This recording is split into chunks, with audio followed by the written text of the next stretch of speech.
আগামী জাতীয় সংসদ নির্বাচন গ্রহণযোগ্য করতে কোনো আপোষ করা হবে না বলে জানিয়েছেন প্রধান নির্বাচন কমিশনার এএমএম নাসির উদ্দিন। মঙ্গলবার রাজধানীর আগারগাঁও নির্বাচন ভবনে কমিশনের সঙ্গে বৈঠক করতে আসে ইউরোপীয় ইউনিয়ন প্রতিনিধি দল।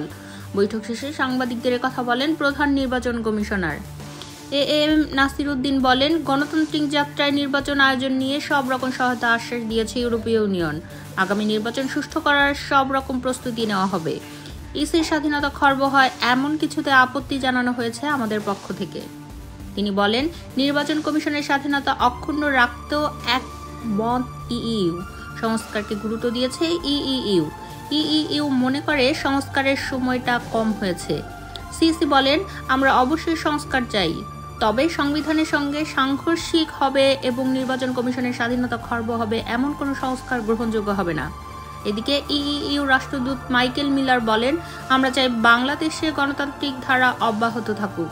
আগামী নির্বাচন নিরপেক্ষ ও আন্তর্জাতিক মানের করতে ইউরোপীয় ইউনিয়ন বাংলাদেশকে সব ধরনের সহায়তা করবে।